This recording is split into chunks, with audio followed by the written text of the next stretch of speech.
children and yourself and hide out in the cellar. Right now the fighting will be close at hand. Do you believe the church and state and everything they tell you? Do you believe in the high command? Can you hear me? Can you hear me running? Can you hear me running? Can you hear me calling you? Can you hear me? Can you hear me running? Can you hear me running? Can you hear me calling you? There's a gun and ammunition just inside the doorway. Use it only in emergency. Better you should pray to God, the Father, Son, and Spirit will guide you and protect you from up here. Can you hear me? Can you hear me running? Can you hear me running? Can you hear me calling you? Can you hear me? Can you hear me running? Can you hear me running? Can you hear me calling you?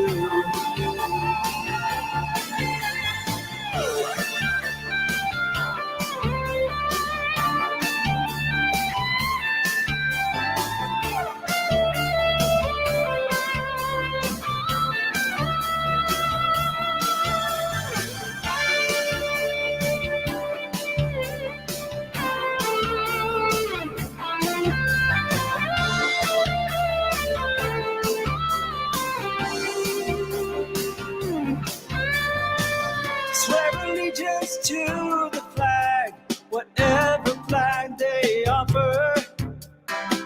Never hint at what you really feel. Teach the children quietly, for someday sons and daughters will rise up and fight while we stand still. Can you hear me? Can you hear me running? Can you hear me running? Can you hear me calling you? Can you hear me? Can you hear me running? Can you hear me running? Can you hear me calling you? Can you hear me? Can you hear me running? Can you hear me running? Can you hear me calling you?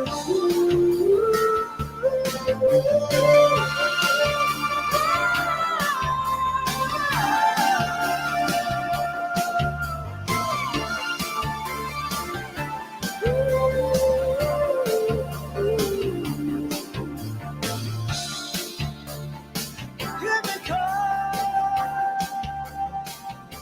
you.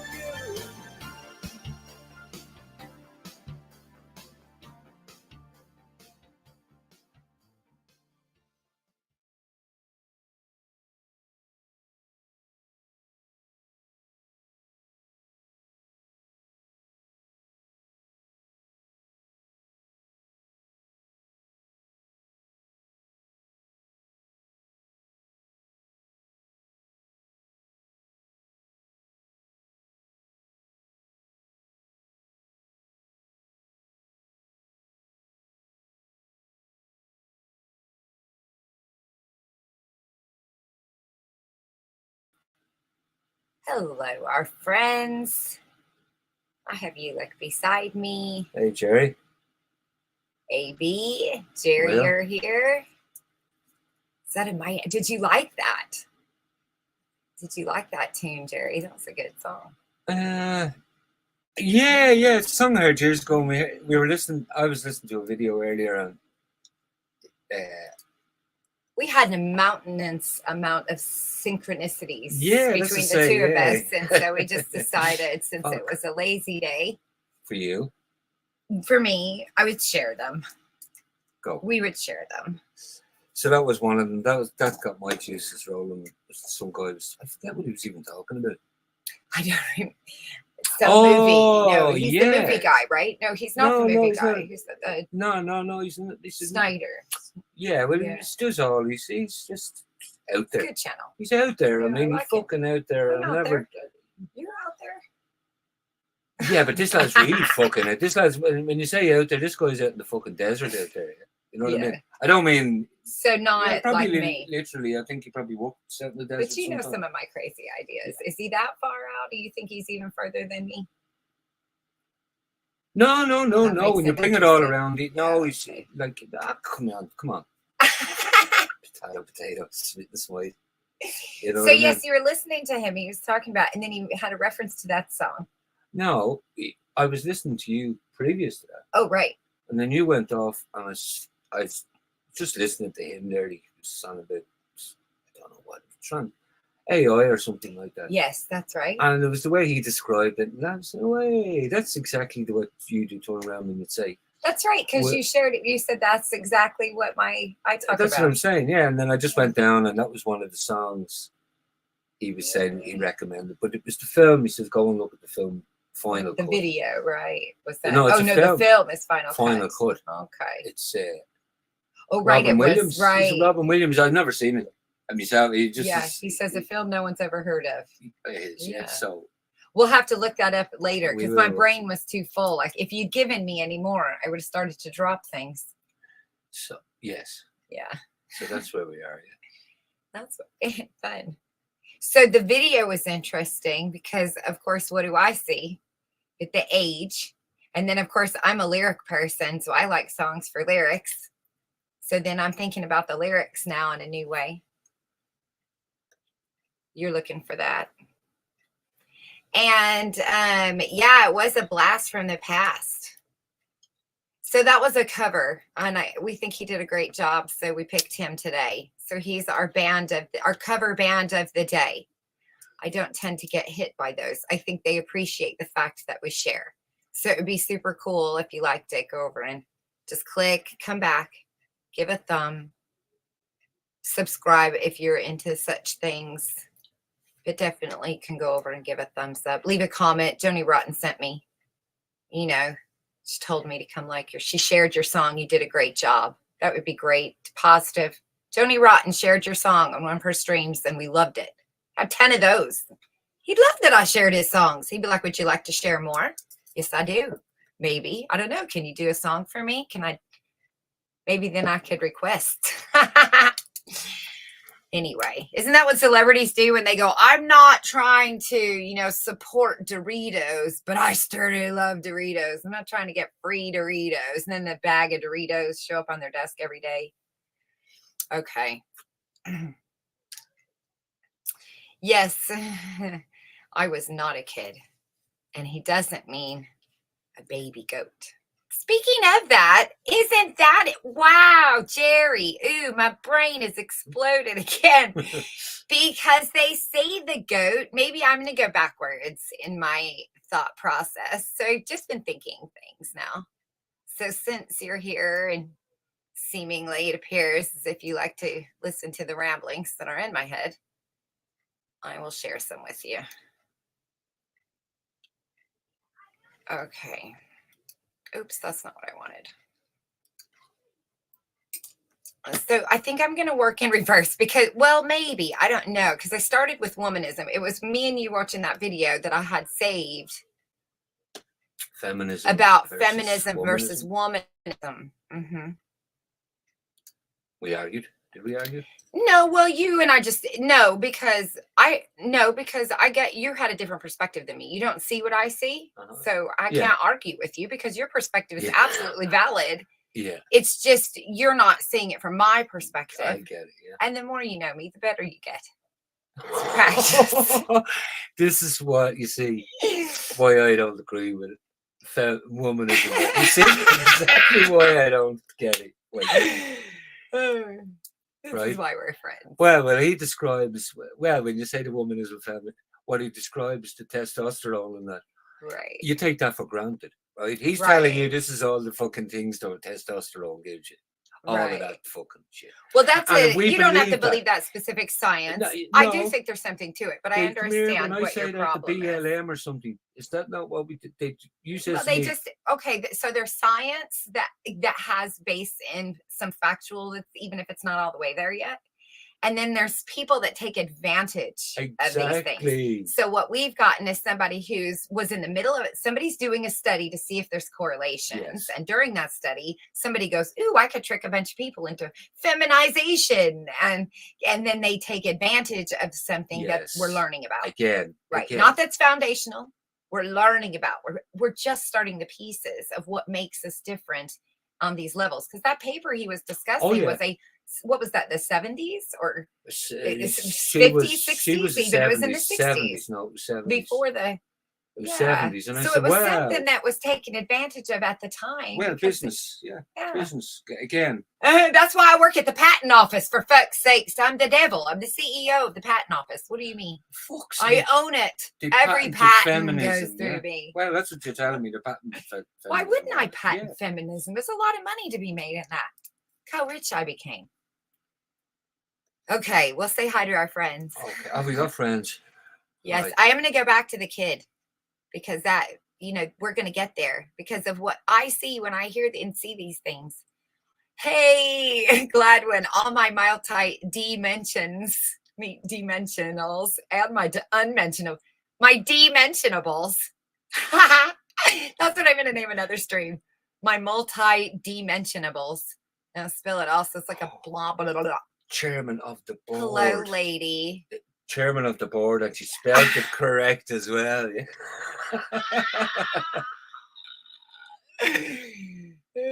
Excellent. That was in that earlier, wasn't he? What if we give us everything if we're all bored, yeah? Yeah. I give you everything if you're all bored.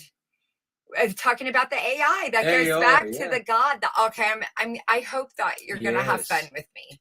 If you haven't met me before, and or you're someone who doesn't stick around typically, you might not find this as amusing as maybe some of the others. Hey, Suzanne, my girl over there kicking ass and taking names. I love you to pieces. Hello, James. Okay. Yeah, I'm glad with Jerry. Yes, so everyone's accounted for at the moment. A minute ago, we had a blister. They left. There was like 2 or 3 people went out. Oh, okay. She's getting one of those smooths. I better not stick around. Okay. Go.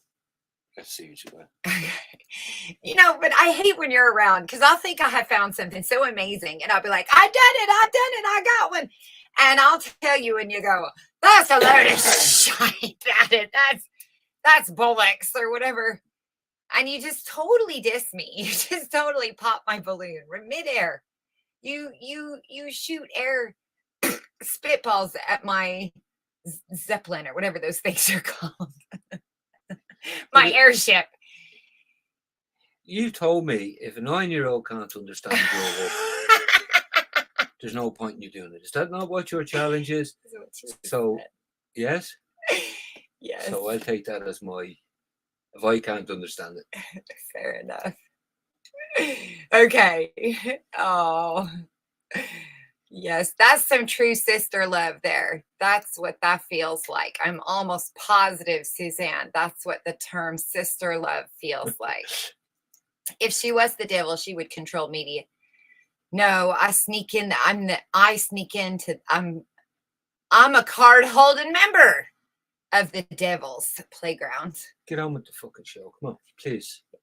Okay, so earlier today. Sisterly love. Feminism and womanism. Are we starting there? Is that where well, I kind of want to start at the beginning that got this whole process going. Where you interjected into my madness that already was unfolding in front of me. All right. So I told you about this. Oh, yeah.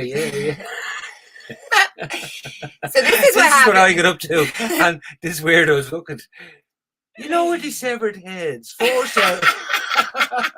What the fuck? So yes, go on. This is what you were doing. Okay. So in horror, every horror movie, no matter how stupid it is, instantly gets a star for me if there's a beheading. I have some kind of weird fascination with beheadings, and I don't know why, but I always found them fascinating in history and horror and the whole concept of it. So, but that's just in the back of my head. So I'm not thinking that. I'm just watching something. I don't know. I was reading something, and then like, a call came in from beyond, and it said John the Baptist. And I go, oh, I'm going to go look up John the Baptist. So why did my brain want me to know about John the Baptist? So whatever was in what I was watching, totally irrelevant, clicked in some weird trigger in my head. Okay. That sent me to John the Baptist. So I pulled this up. Was it this one? Hang on. Because it might have been, no, I've already moved that stream now. Yeah, I've already gone off of it. So I started looking at St. Peter. So I watched a few things, and the guy was talking about St. Peter's head in the video originally. That's what got me to this page. So first I watched a video about John Paul the Baptist, and I knew he'd been beheaded, but something the guy says in the video, he says that they're arguing about who has the head of John the Baptist. And that was what made me interested. So whatever, it wasn't necessarily the life and times. I was supposed to go look for John the Baptist's head. It's a bit fucking weird though, isn't it? What they do, like, is it a thing? So I asked my friend Ulick, who's from places where this is, I said, do you know of any of your little places over in England or Europe that have body parts of saints and stuff? Yeah. And you said, of course. Yeah. They bring them over. They travel around the world. Right, they do. Bits and pieces. So it's very well known, right? And well, when I say very well known, there's a church in Dundalk, and I forget. That's what I remember. We used to go by it. We were driving up that road a few times, and every time we went by it, someone would say in the car. One of my members would come, "Such and such's head is in there." Mm-hmm. Or maybe it's their right, some martyrs, some saints, some king or something, right? But that's what I mean. That's the job done. You know what I mean? Right. Like when that's his head has been boxed in. And then now you want to know why, don't you? Yeah. So now come take me there. What a nice honey. Pull in. What a nice. Yeah, that's his head. Maybe you have his testicles as well. It's a donut. Put some money in the pot. Let's through. Yeah. Holy waters. Yeah. Okay. So anyway, this got me thinking of a couple things. Hello, William. Welcome in.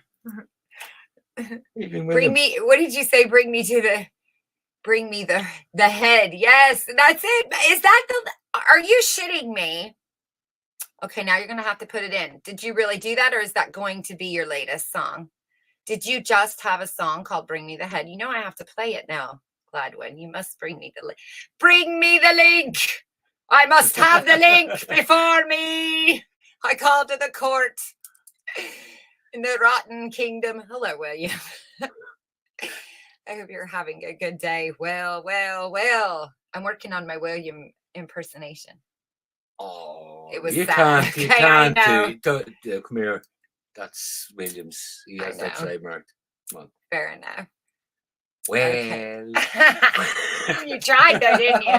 Can't help yourself. I couldn't. It's because you're human, and it's a human thing we do. Mimic, it's not making fun of people. When we connect with people, we try to imitate them. We try to gesture with them. We try to fool and joke with them. We want to rough each other up a little bit so we're not so thin-skinned when we get out in the real world and we really take a licking.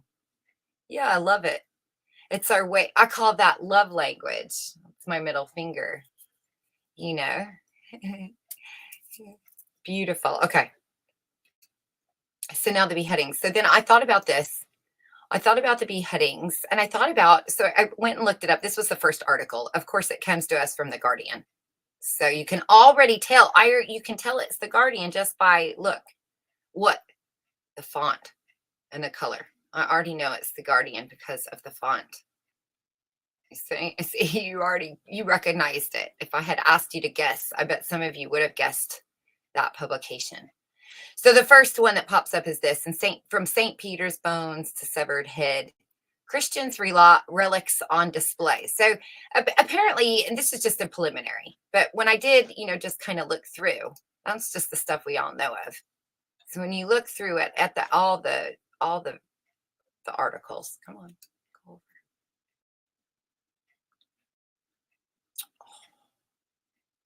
Rainbow Wheel of Death again.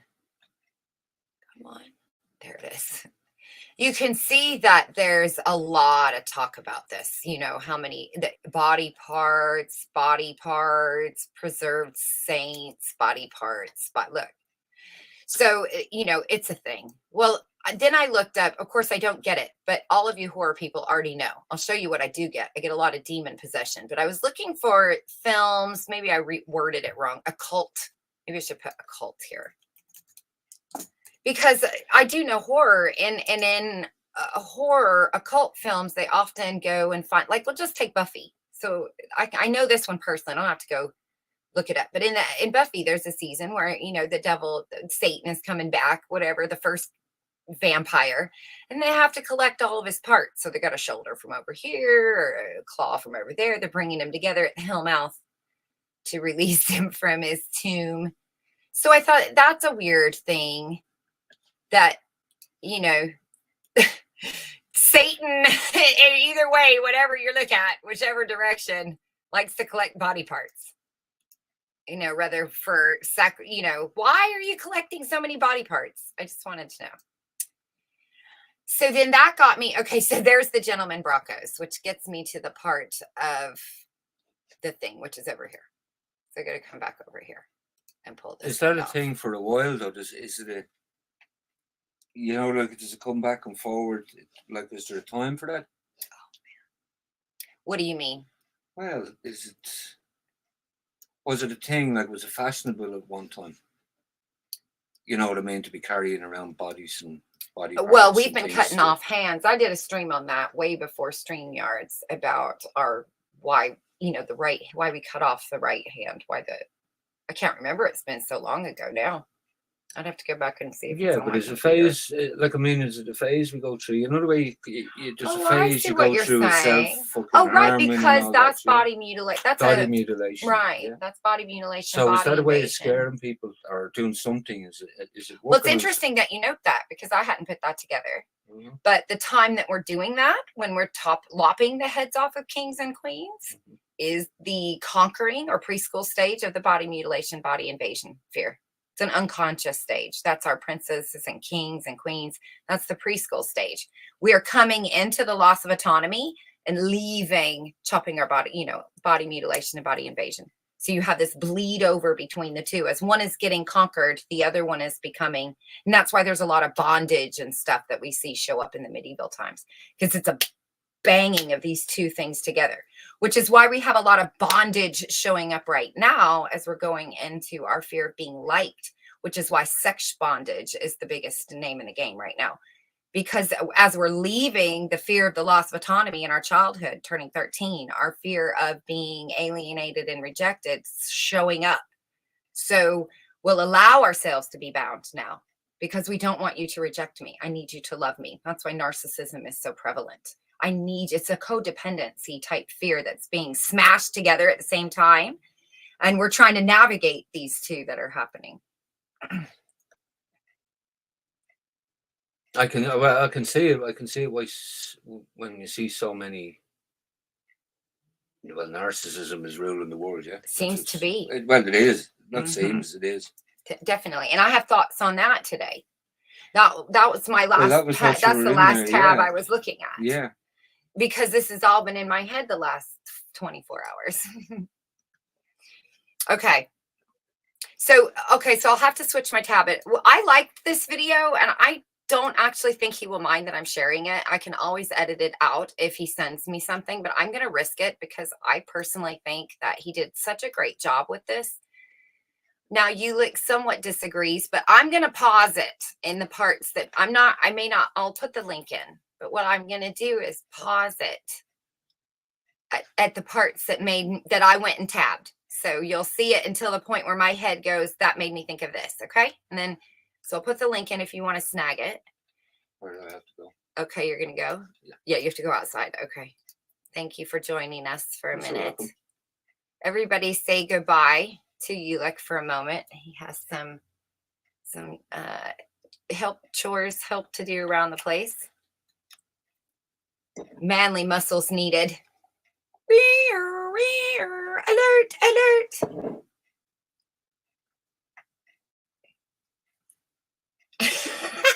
You talking to me? About me, yeah? Alert. That's one thing I'm not as alert. I've never been accused of that before. We love you. I'll see you later. All right, bye. They're telling you bye. All right, fine. Okay.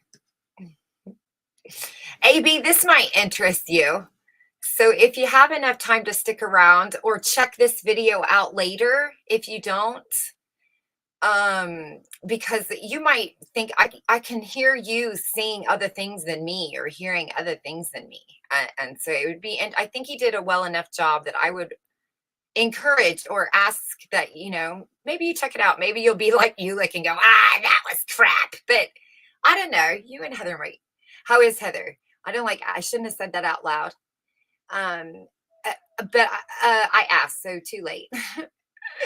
Okay, I'm just going to play this and then I'll stop it. I'll tell you what my problem is that he reminds me of a character from a film, and I won't show you that because it's such an off film. Probably no one in this room has ever seen it.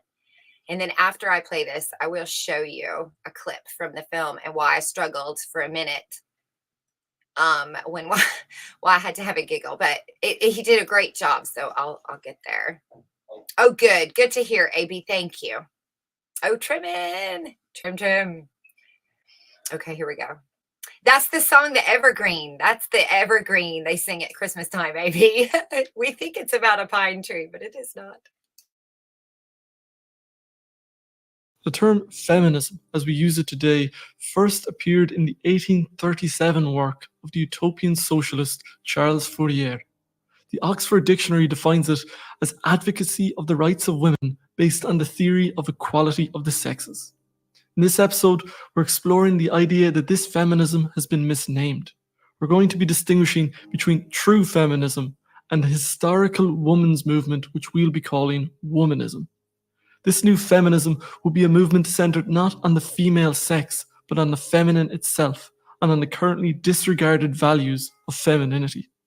This ties in with our recent exploration of the 4 domains of human experience, in particular the 3rd quadrant, the domain of the internal collective, the ocean of collective psyche that limits and shapes every individual consciousness in a given culture. This is the realm of the worldviews and value systems that shape the mass psychology of a culture. This ties in with the broadest concerns of thinkers like Nietzsche, Jung, and Foucault. This redefinition of the term feminism points to a Nietzschean revaluation of all values and a deep shift in the way we relate to our existence. First thing to establish then is what we mean by femininity as distinct from the female sex, and who better to speak about such things than a straight white male. The world needs direction from a white guy like me. Bingo. Who is healing the world with philosophy. The idea that femininity and masculinity can be separated from their associated sexes is an idea that has a long history in Chinese philosophy, with the dynamic forces of yin and yang representing these abstracted masculine and feminine principles at least as far back as the school of naturalists in the 3rd century BC. It's also something that is intuitively grasped in language. In the English language, we have words like effeminate and mannish that have long been applied to people who do not fit the gender role stereotypes of their culture. There are some men who are more feminine than many women, and some women that are more masculine than many men. And while masculinity and femininity are obviously more correlated with their connected sexes, every person has some admixture of both in their psyche. The BEM Sex Role Inventory, or BSRI, is a tool that has been used for the study of gender role perceptions in the social sciences since its development by American psychologist Sandra Bem in the 1970s. The inventory asks subjects to rate themselves between 1 and 5 on a number of traits. These traits are divided up into 3 categories: feminine, masculine, and neutral. Based on the responses, the BSRI determines the masculinity and femininity of a particular individual. As we might expect, the BSRI has come under some scrutiny in the 21st century, but it still stands as an effective diagnostic tool in the study of gender roles, and so it's not a bad place to distinguish between masculine and feminine traits. On the BSRI, we find the following traits associated with masculinity: assertive, analytical, willing to take risks, dominant, acts as a leader, individualistic, competitive, ambitious. And the following traits associated with femininity: yielding, cheerful, shy, affectionate, compassionate, soft-spoken, gullible, loves children. Another way of looking at these differences comes from the work of the human behavior researcher Helen Fisher, who studied the correlation between neurochemicals and character traits. The 2 relevant profiles for our purposes are the male sex hormone testosterone and the female sex hormones, the estrogens. In this research, we find the following traits associated with the female sex hormones. People who are expressive of the estrogen system tend to be intuitive, introspective, holistic, imaginative, trusting, empathetic, and contextual long-term thinkers. They are sensitive to people's feelings and typically have good verbal and social skills. These people are negotiators. They're big picture thinkers, tolerate ambiguity well, have mental flexibility, and strong executive social skills. They're highly emotionally intelligent. While under testosterone, we find the following. People expressive of the testosterone system are tough-minded, direct, decisive, skeptical, competitive, emotionally contained, inventive, experimental, exacting, analytical, and assertive. They tend to be good at rule-based systems: engineering, computers, mechanics, math, and music. Now that we've put together a picture of what we mean by the feminine, let's talk about a new formulation of feminism. In essence, I'm suggesting that 20th century women have been living for centuries in a male-oriented culture, which has kept them unconscious of their own feminine principle. Now, in their attempt to find their own place in a masculine world, they have unknowingly accepted male values: goal-oriented lives, compulsive drivenness, and concrete bread which fails to nourish their feminine mystery. Marion Woodman, the owl was a baker's daughter. Having established what masculinity and femininity look like at the individual level, it's time to look at the same distinction from the perspective of the collective.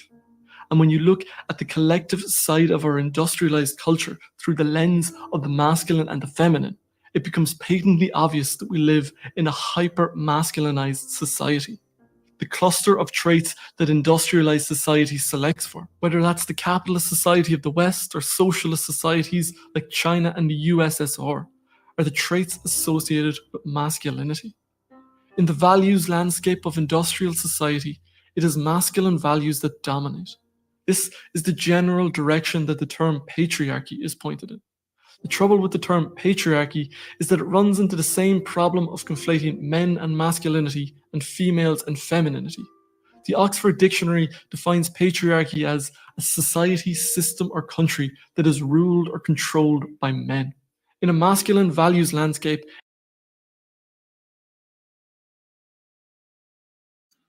Okay. So here, I'm going to unmute now because this is where I had this thought. I'm trying to work out the movie Bad Guy. He reminds me of you. Who is that? Hey, hey, Robert.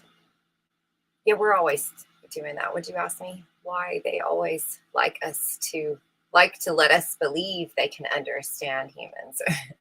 It's a good question. Is it the movie Bad Guy? Is that the name of the movie? Or is that the bad guy in the movie? Yes, separately as a collective, you cannot unlock the thought mechanism. Okay. Robert's on board. Okay, so here's where I kind of floated off into space for a minute. So all of a sudden my mind thinks of this. So he says that this, because I've been, this is meaning of life stuff. So if you have no idea what I'm referencing and you stay in the generational, a narcissistic zone when you come in here, I'm not in that zone today. I'm in a different zone. I'm in the meaning of life zone, the collective consciousness that is our hive mind, if that's what you like, God, whatever the hell flavor Kool-Aid you like. That's where I'm hanging out today with these thoughts. Oh, I gotcha. Okay. So he says this. Now, he says a society, a system, or country that is ruled or controlled by men.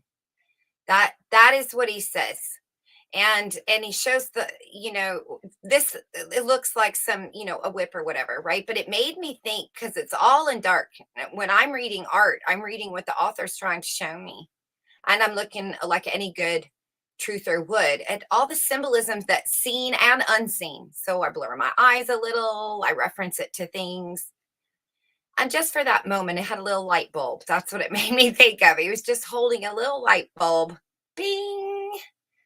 Right there, so that I didn't miss it. Okay. So that takes me to, I gotta switch screens now to this one. So that's what I did. So I'll go back to this. All right. Okay, I already did that one. Okay. Okay, I'll show that one later. Okay, and that was what I was thinking about earlier. Okay, so I have been having this thought about God. Okay, because I have a mother and a father. And you hear me sometimes say like Mother Earth or Mother Nature being then Father Time, Father God. I have a different idea at the moment, as in more of a etherical possession. So I wanted to test that in the Bible. And so I thought, why do we say God the Father? Okay, so if I say God the Father, why couldn't I also say God the Mother? Why do I not say that? Right? I have a father and a mother. God the Father, God the Mother. Right? But we're not following daddy or mommy right now. We've let go of mommy's skirt, where I talk about that in developmental stages. And so when we grasped onto religion, we had reached the point in our historical timeline where we stopped. I'll even show you, because it's toddler years. You've seen I should have it up here. Hang on, let me see if I've got. Yeah, I do. Okay, I'll just bring it over here. Oh man, am I going to be able to do that? I'll have to pull it there. Okay, and then pull it over here. Okay. So that's that toddler stage, right? This is where we get all of our Bible, all of our ancient, this is the Tower of Babel into the ancient time, right? That is, how old are we? Right there, right? Jesus comes in, an older kid in a younger playground. He's got a little bit more. And this is where we all come up with a God. This is all ancient times. This is all pyramids and the whole 9 yards. And puts us into the 2 to 5 preschool range when the Roman Catholic Church becomes a popular thing. Well, let me show you what happens when all of this takes over happens. Okay, where is that? Is it not on this tab? Oh, here it is. Here it is. So here we go, because in children behavior, this happens for us. We have a moment where we leave mother. Mother just is mom. You don't think about that. You have an intimate relationship with her. And so up until about age 3, remember, the baby starts thinking it is its mom. It doesn't even recognize it's separate. And then it moves away. She's always there. I know this because I'm a mother. And if there's any boo-boos or any of that, instantly mom. If there's any hurts, any owies, mom. If mom's not available, then dad.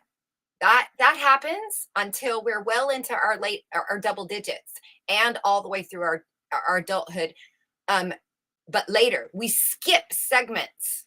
We skip, and right around the age 3. So you see why I showed the developmental stage there. And remembering, right around the age of 3, we start to identify with our fathers, and we start spending a lot of time with them. Look, right there in the time where we're creating a Christian God. Do you see it? And we're saying, Father, Father. Now here, so then I say, okay, let me test my idea.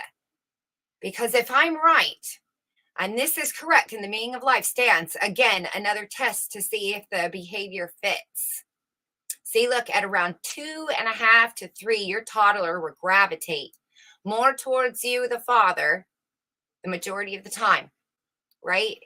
And you'll feel this from them. And this is another reason why we wanted to break up the family, because this removes this from both the mother and the father. Okay, so I go back. I'm gonna flip over here.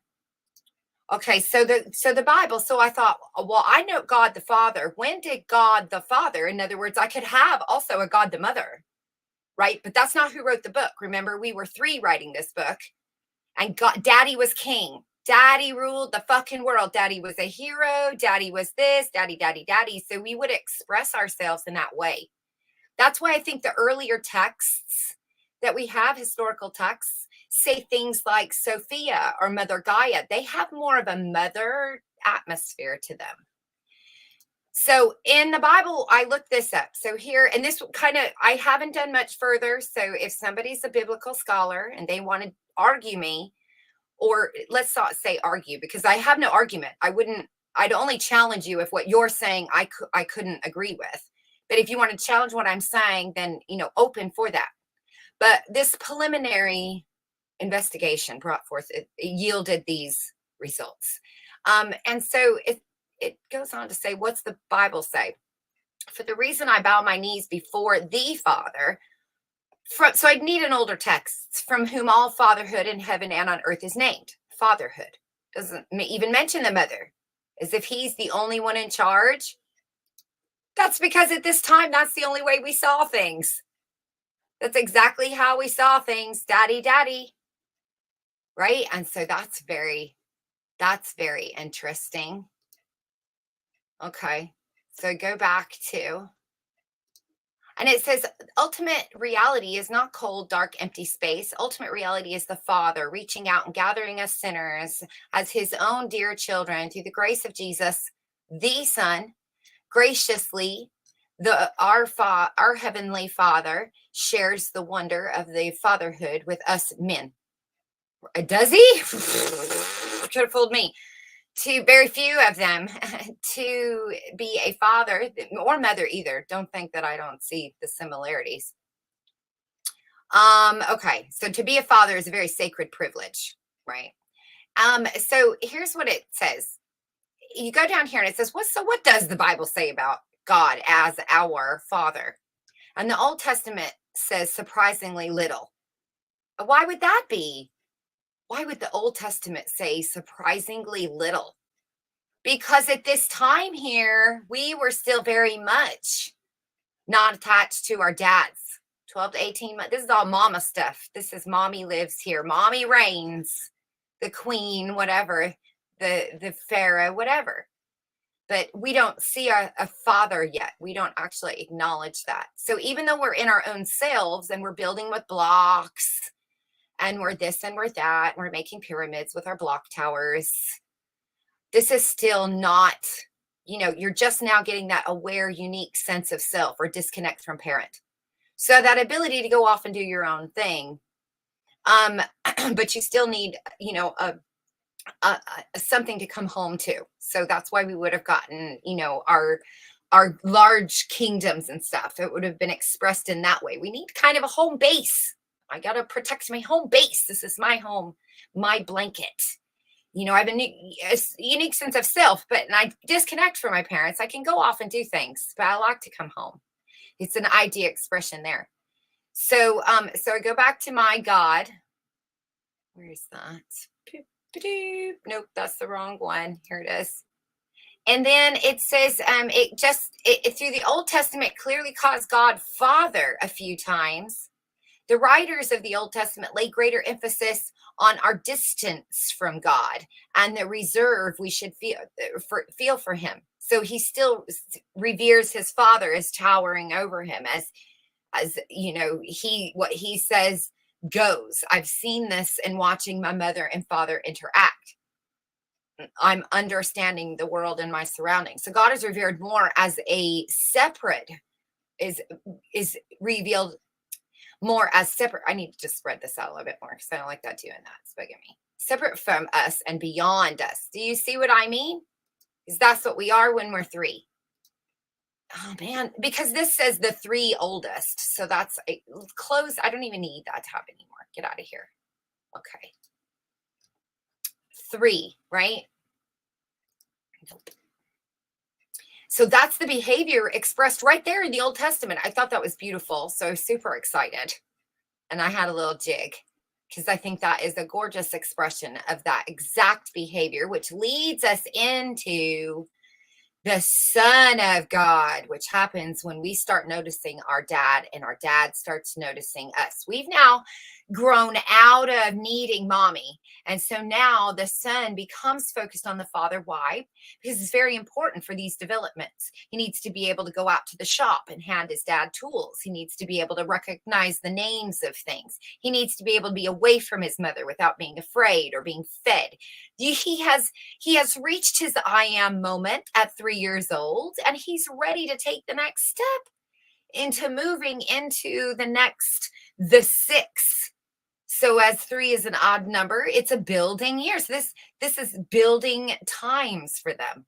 3 years, the next 3 years. So that's why religious texts started to transform there, because the mind thought of the collective was that of a 3-year-old. And so this Old Testament view of God is true and wonderfully humbling for us, because we hasten to bow low before a powerful creator and high king. This is a father. It says nothing about mother here. There would have to be a mother. And I think that is because in earlier stages of development, mother is you. You don't recognize father till 3. Father becomes all important. The Roman Catholic Church, we have Jesus, now God the Father, and they just hijacked that meaning and removed woman altogether. And that's why he says here that it's a society or system or country that is ruled and controlled by men, the son of the woman. And everybody knows that even from a woman's perspective, a son is a special thing. A daughter is a special thing. And having a son first, when that is in itself just a concept, a representation of the seed, right? Of your seed, you know, right? And this way, that it's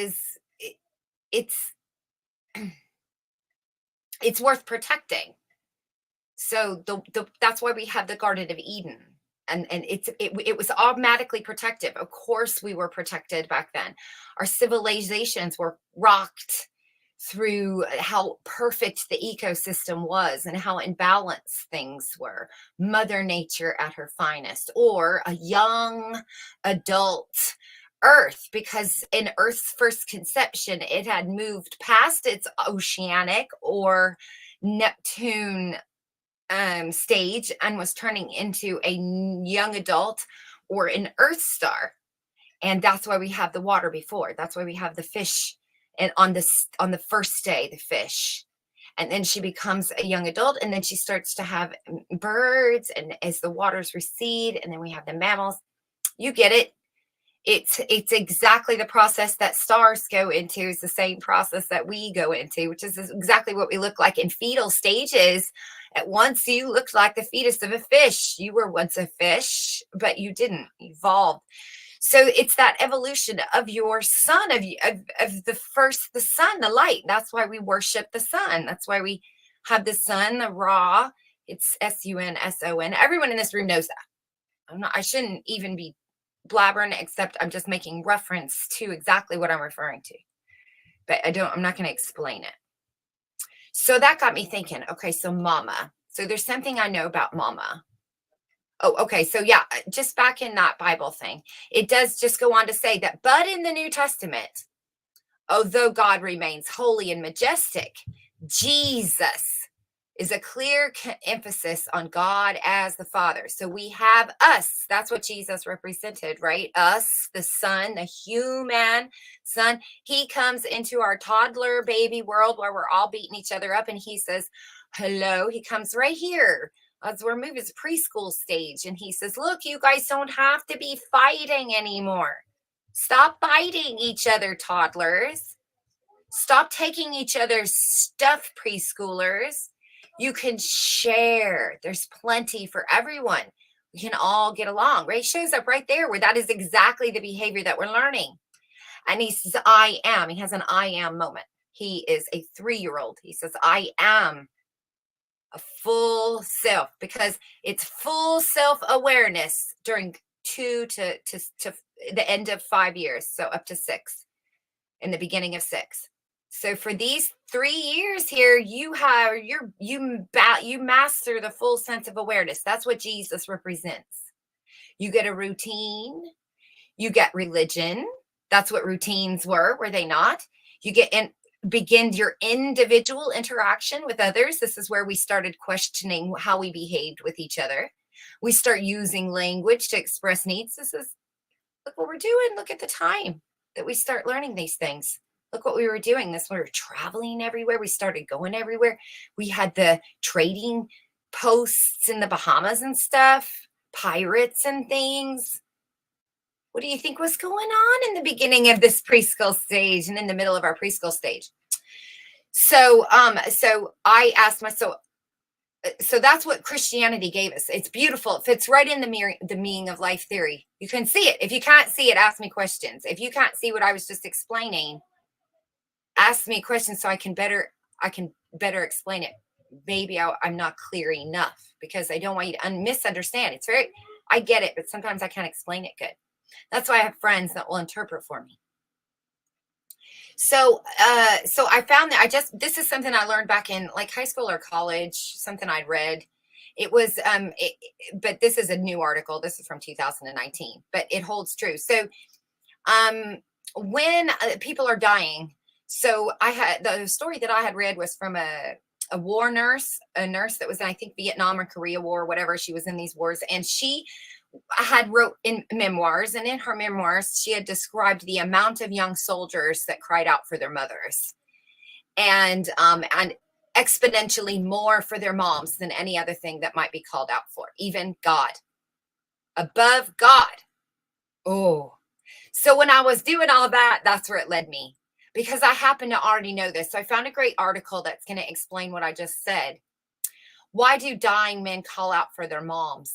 That's a question I've been pondering for months since reading a line in an article that says we can learn from the last words of the dying.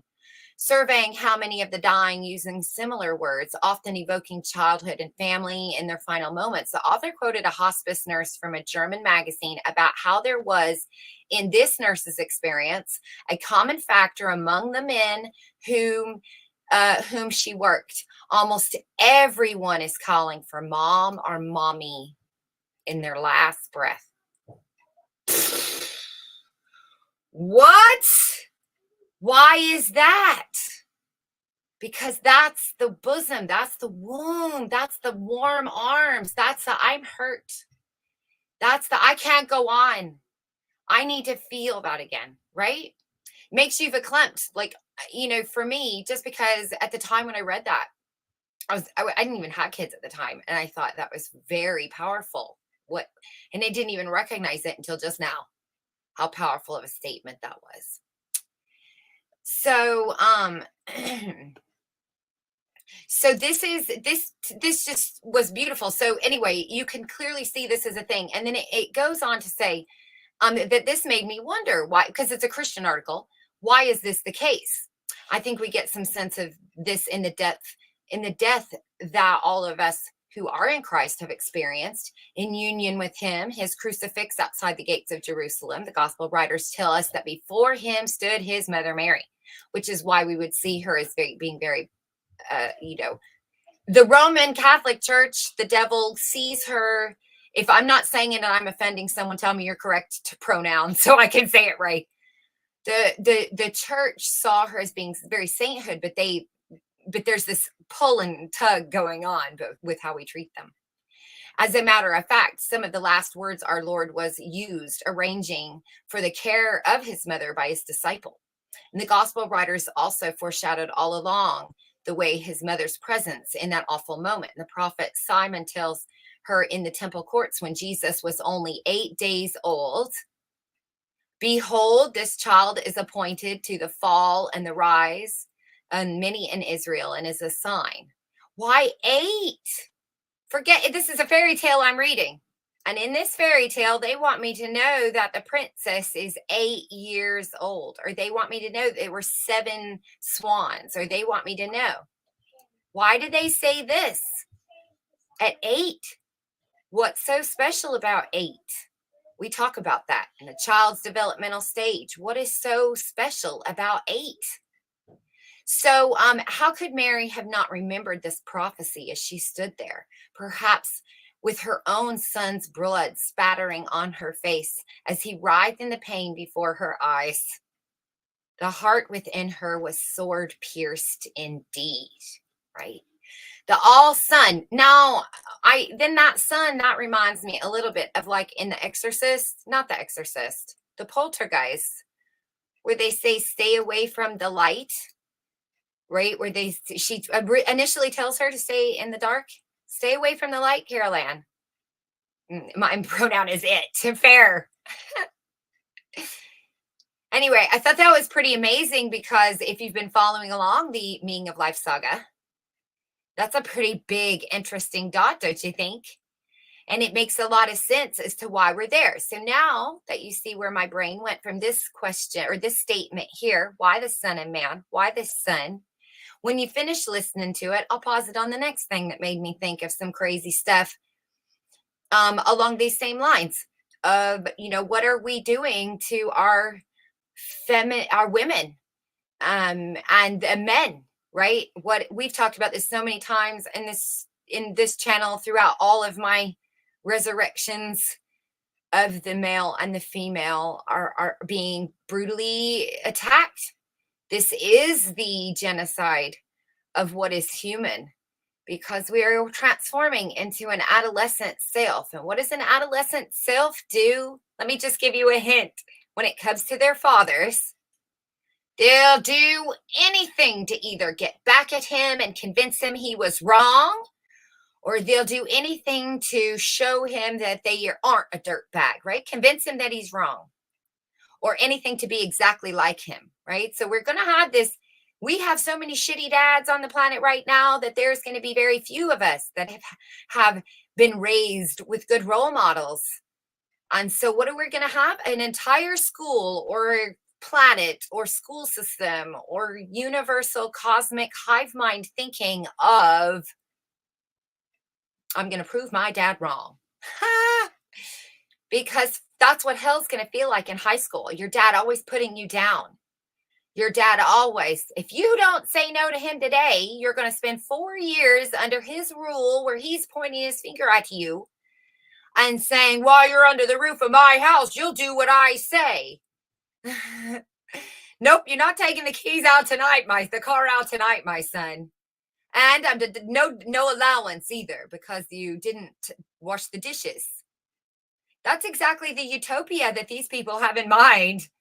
What's going to happen to all these teenagers when they become adults and they go out into the world to try to prove their dad's wrong? And in the proving of that wrong, they destroy other people. They end up turning into the very monster. I'll give you an example of somebody that I've met before, a real person who struggled with being bullied. And in that bullying, as soon as they admitted that, the computer allowed them to get back. So even though in their mind, they were more of a Robin Hood, where they there's a whole underground system of them. They're called Reddit posters. And this is what they do for fun on a Friday. They basically, there's good ones that help. Then there's others that take it to another level.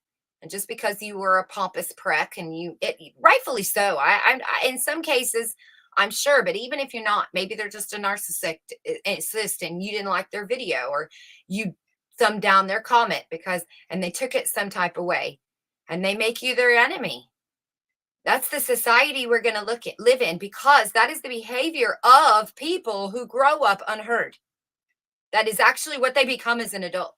So this is a prediction just based off of what happens to individuals. And I have a whole world of people who are unheard. I can only imagine that in another generation, when they're all young adults, they'll be even worse. I think we're seeing signs of that just in the influencing community, on the complete takeover of sociopathic behaviors. This isn't even the beginning. They're just now turning teenagers. They're little sands that were up in the other hourglass at the top half. They're just now falling down here. They haven't even been in the school long enough. They don't even know. I can now fool them into thinking that there's a secret elevator, right? Or something. And then get them, to go outside a door, tell them this is where we all go to, smoke weed or something, and then close the door behind them, and they have to go through the teacher's office or whatever, right? You get all my references. It is exactly that. Holy shit balls.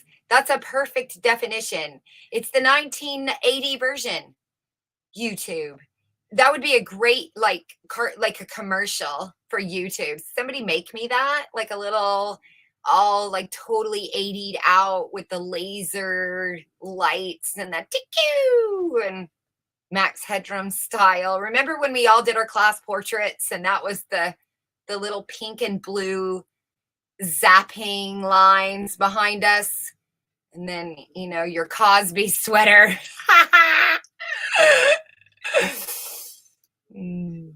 If you go watch Brave New World and look at the gammas, that's what we're doing to our women and men. Absolutely. That's a great film. I just deleted that out of my funny thing is I just deleted that out of my playlist because I had watched it. And then you go and say it. Maybe that's what it was. It was all unconsciously in my mind, Gladwin, all this time. I bet that's what's going on. Even when kids fall and hurt themselves, they call mom. Hello, Alchemos 83. Did I say that right? I've personally arrived at a truly banal form of atheism.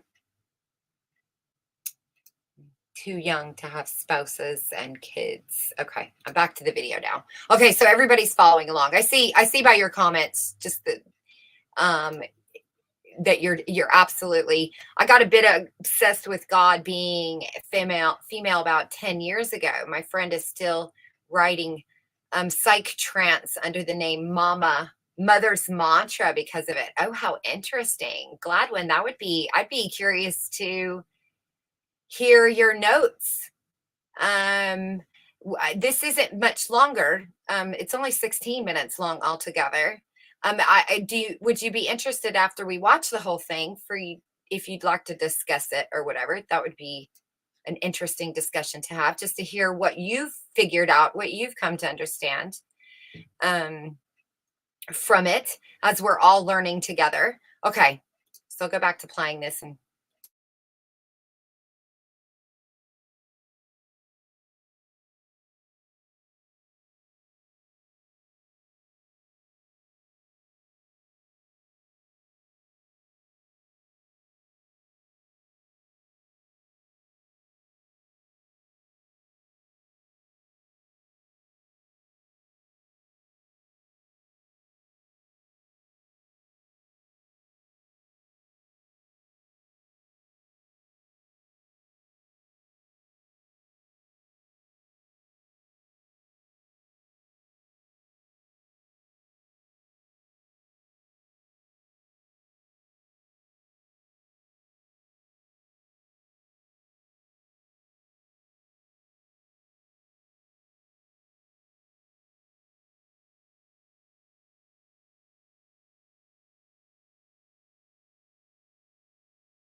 thanks for putting that, Robert, because I realized what I did. I'm sorry. Okay. I'll redo it. Now I had to just click the tab. I need to make it bigger too so you can read it along with it.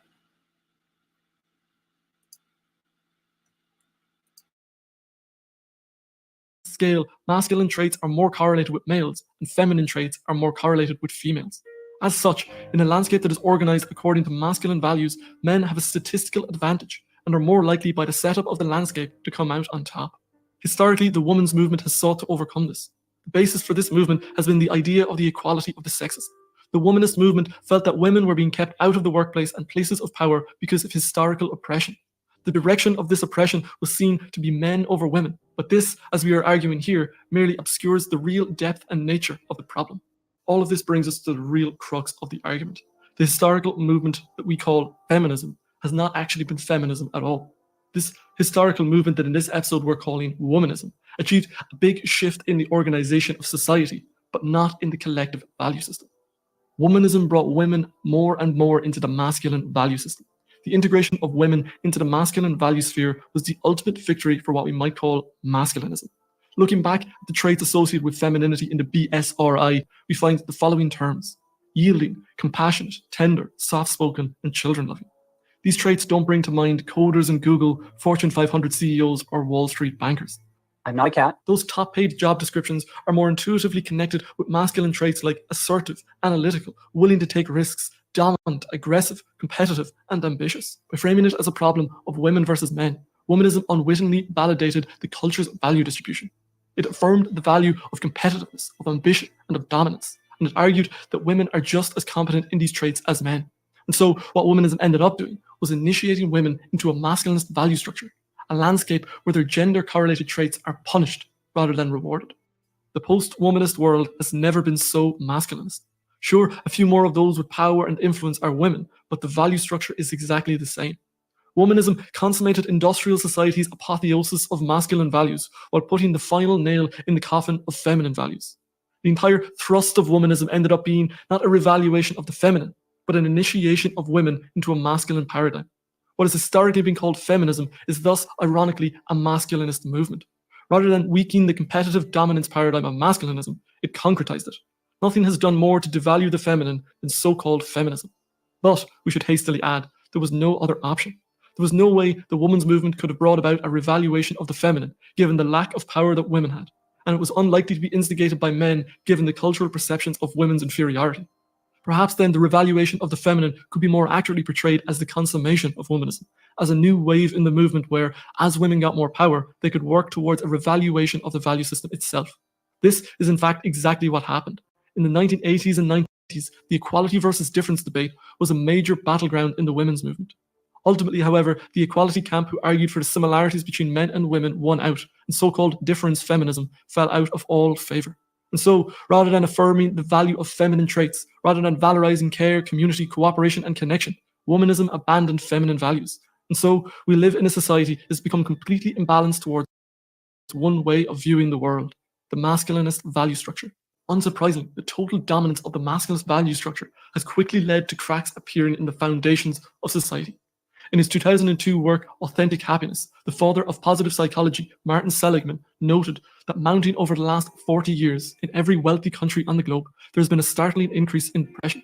Depression is now 10 times as prevalent as it was in 1960, and it strikes at a much younger age. The mean age of a person's first episode of depression 40 years ago was 29 and a half, while today it is 14 and a half years. This is a paradox since every objective indicator of well-being, purchasing power, amount of education, availability of music and nutrition has been going north, while every indicator of subjective well-being has been going south. How is this epidemic to be explained? The productivity and hard work that have led to this improvement in material conditions have been paid for by an increasing disregard for the feminine. And in the 2 decades since Seligman's work was published, the situation has only gone from bad to worse, exacerbated as it has been by the advent of the age of social media. The reactionary will respond to this by talking about the decline in family values. This discourse contains a nostalgia for the good old days when men went out and worked and women stayed at home. That is one way of viewing the revaluation, but it is probably the least imaginative. The thing is, the masculine and feminine were far from being balanced in that arrangement. The denigration of the feminine didn't start in the 20th century. It started somewhere close to 10,000 years ago with the redistribution of power in the culture as agricultural societies replaced horticultural societies. At that time, we can see the shift in the pantheons of such cultures, from great mother cultures to the more patriarchal religions that we are familiar with. The feminine has been on the back foot for a very, very long time. The last half of the 20th century has merely been the final straw in a slow but steady process. The mental health crisis isn't the only major symptom of this nadir of the feminine. The links to the ecological crisis are obvious, and one could also argue that the meaning crisis could be seen as the consummation of centuries of de-emphasis on the feminine. Masculine values have taken such precedence in their striving upward that the earth and this life have lost all their meaning. The sense of embodied meaning and connection to the world around us has been lost in the desensitized realm of the masculine until we have been left treading water in the nihilistic void. In this sense, Nietzsche's Dionysian revaluation of all values can be seen as a feminine revaluation. It's an affirmation of the joys and tribulations of life as they are, and a recognition of the sacredness of the world as it is, rather than needing to apply a metaphysical filter to make it more appealing. The revaluation of the feminine isn't a return to Victorian values. The man at work / woman at home structure of pre-womanism was still appallingly imbalanced. Of course, that begs the question, what would a post-industrial feminist society look like? What would it look like if society valued the masculine and the feminine equally? Or to completely flip it, can we imagine what a society would look like that was as imbalanced towards feminism as ours is towards masculinism? These are the questions of a new breed of feminism, one that is tied not to sex, but to the broader value systems of the masculine and the feminine. Looking through the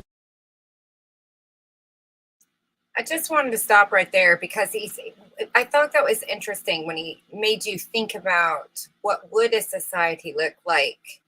Can you hear me okay? Yeah, I'm up here.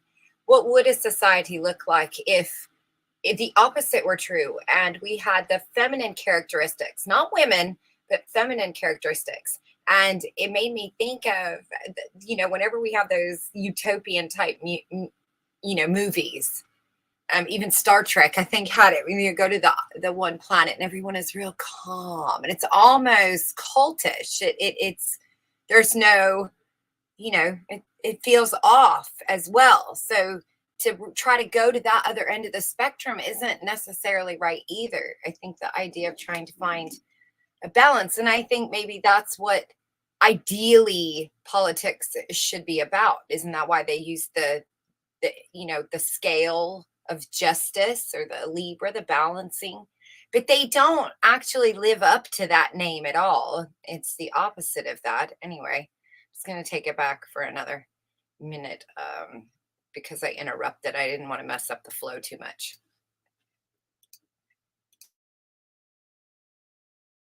Evaluation of the feminine isn't a return to Victorian values. The man at work / woman at home structure of pre-womanism was still appallingly imbalanced. Of course, that begs the question, what would a post-industrial feminist society look like? What would it look like if society valued the masculine and the feminine equally?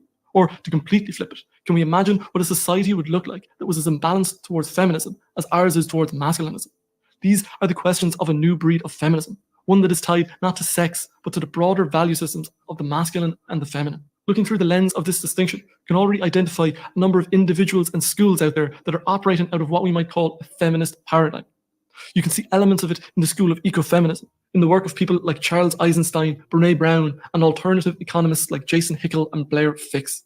These different intellectual threads are working at forming alternatives to our collective value system.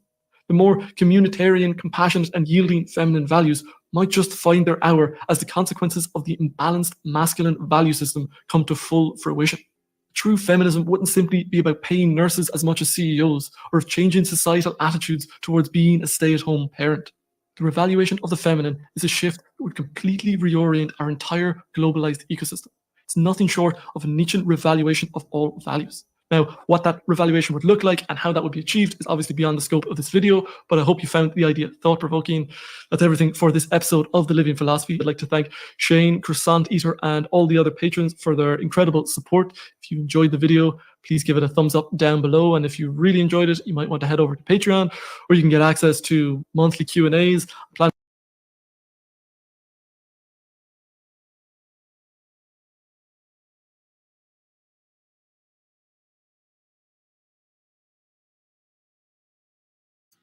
I was trying to get the channel so you could see it. Yeah, so I thought it was a very interesting video, and I thought it would be a good, good discussion. And I found that I'll go back to a couple other things because, again, everything that I see, I'm going to relate it to my way of thinking. So I'm going to put everything I see is going to go in the way of the meaning of life. I have confirmation bias. Okay. I'm very well aware of it. And I'm in fact using it as a way to find things because it's something nobody's ever thought of before. So everything I see, I'm looking through it with these lenses of developmental stages of understanding, as opposed to a horror movie or a war or whatever. I'm thinking, what does this really mean? What would this mean to me at this age, right? So the feminism, when he says,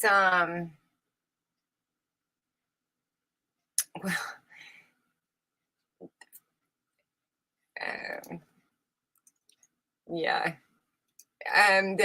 when he's talking about, hang on, where was that? After this, somewhere here.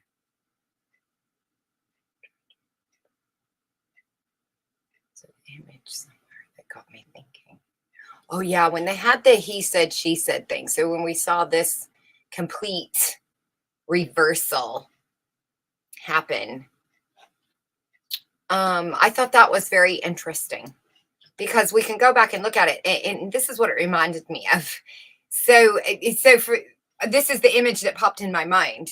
So it's like two kids.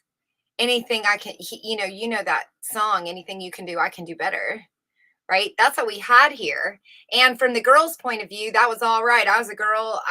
You could be the first female astronaut. You could be the first female president. You can be the first, you can be anything. You can be a soldier. You can be a doctor. You can be a brain surgeon. You can be a fireman if you want. You can be anything you want. I was of that generation, so that was shoved down my face. I had, Murphy Brown as an example of I could be a strong female journalist, and Lois Lane. I mean, this is what I'm given. So clearly that's what they were selling all of us, because no matter what we wanted, we dreamed of being, we had an example of one of them. And so we had this. And then now as an adult, suddenly that switch, and anything women can do, boys can do. If they wear a dress, if they tuck. So I think that's a very interesting kind of thing. And I thought, well, isn't that a little seesaw? And it just reminded me that, oh yeah, well, you think you can all be race car drivers, or more or less like, that's a bad example. Let me give you a better one. So I thought of like the sporting events. And so remember when like the WNBA and like powder puff football became like a thing, because it was in my generation, it was targeted towards me. I know exactly me and my raising of my children. I know what they were trying to, get across to all of us there. So they make sure I raised my kids these specific ways. So they were very cunning. Not that I did. I'm not the parents in general, any of us of this camp in this generation. And so we're all like, yeah, and we're supporting women's sports and this, that, and the other. And then all of a sudden, it's that, oh yeah, you think you're going to take over the NBA? Ha,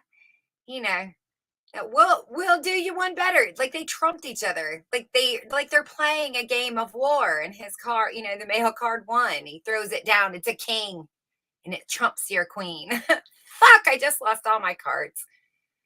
Damn it. That's okay, because I have an ace up my sleeve. So I'm a magician and I know how this game goes. Maybe that's it. Anyway, I thought of that he said, she said movement of the 80s. Remember the movies? He said, she said, and what were they? Battling journalists. We had Heart versus Heart. We had all of these things already. The divorce there. How many, I thought another thing that was interesting that he noted in that video was also the percentage of the suicide rates. And, in the 60s, so after we come out of the Depression, and that generation had that, they had these higher less suicide rates. But again, in the generational studies book, if you know anything about that, it tells you that that's to be expected because they're in a high. And so everything is really good for that generation. And then the unraveling begins for the next generation. And that was the Xers or the nomadic, which by definition already lend them to the unraveling. So were we controlled through shows like Roseanne or some of these other shows? Of course we were. MTV, because they already had predicted us to be a nomadic, throwaway, junk society who, if they're given a chance, will rise up against us. And so we can't let that happen. And so, as predicted, we stunted, we delayed things. We're in control of it anyway. We might already have the crisis, but they're controlling it. That's not me saying this now. That's them saying it in 1990. They had already said, and they had researched that. They knew exactly what generation was at foot, and they knew exactly what to give them through their television shows, through their politicians. Why Clinton? Come on. We know why Clinton, but let's take it back and look at the character that we were given. Let's look at the character we were sold. Compare him as he was compared to JFK. Look at the character that JFK was. So forget him as a politician who had any say whatsoever. He's a character in a movie and he's playing the president. Now, what kind of character did the author give us for this president in this film? Is he a buffoon? Or is he wise and strict? Is he authoritarian or authoritarian? Is he authoritative or authoritarian? All of these ideas. So anyway, that was that. And then the other, let's see, I do have a couple more. Nobody wants to come talk to me. I'll go through my tabs here. No, that's not it.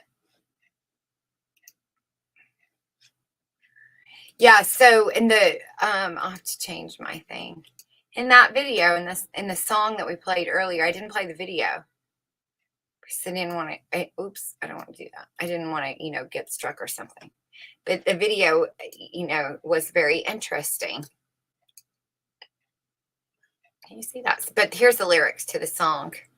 It has a little boy and it has the mom and dad and the fighting. And the video has the typical. But if you read this, so you see the little boy, you see the boy's age, right? He's right there in that zone. He's right there in the coming of age, early double digits, right as you're entering your double digits, right? Not a teen, a tween.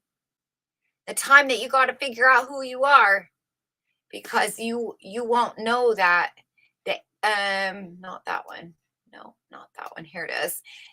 This happens right here. So the development of a strong and stable sense is widely considered to be one of the central tasks of adolescence. Despite the fact that identity development occurs throughout one's lifetime, adolescence is the first time that individuals begin to think about how their identity may affect our lives, my identity and my life. I start looking at myself in the mirror and thinking, what image am I giving off? Am I giving off one that looks like I'm part of the gang? Or am I giving off my own unique look? Right? Do you remember being in high school? Were you one that had your own style? Maybe you didn't wear what everyone else wears. Maybe you didn't do your hair. Before it was in a rock band. Did you do that stuff before it was in a rock band, before the rest of the school were doing it? Were you testing out yourself and looking in the mirror and going, you know what? I like my look. That's you in an expression. This is a psychology moment here. That's you in an expression of how you see yourself on the inside is how you wanted to express yourself on the outside. So all these people that like to make their faces look so super pretty, and they like to, that tells me about their inside. They're ugly on the inside, or they think they're ugly on the inside. Two things are happening, maybe both. But they think on the inside they're ugly. They've either believed that because somebody's told them, or they've taught themselves that by comparing themselves to others in an unhealthy way. And therefore, they must always appear pretty on the outside. So they do all the makeup and the hair and the filters, and that's all they look at themselves all the time. Yeah, that's it, Gladwin. Yeah, that's exactly. Did you get me the link yet? I'm gonna go to your channel. Wait, because I gotta get it on my phone. Hold on, because you said you did that song, and then I got talking, and I never went back to see if you put the link up. So I'm just gonna do it now. I should have just done it then, but I'm done with whatever my presentation was. Oh no, I hear myself. Okay, I'm going to get it now. Is that the latest one you just did? Oh no, it was the Bring Me the Head. Okay, yeah, all right, I'm doing that one. Okay, hang on. I'm doing this. Oh man, I got a stupid Gladwin and his 2,000 subscribers making me watch commercials for diapers and things. Fast fashion and diapers.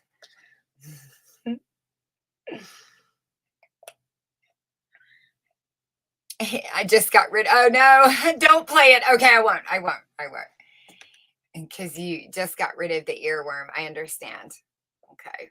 Well, it's there. Everybody has a wrench. Everybody can go. I don't have it. Well, maybe I can. I can do it this way. Okay. Oh, that's not what I meant to do. So not good at this. Okay. Now I'll go into.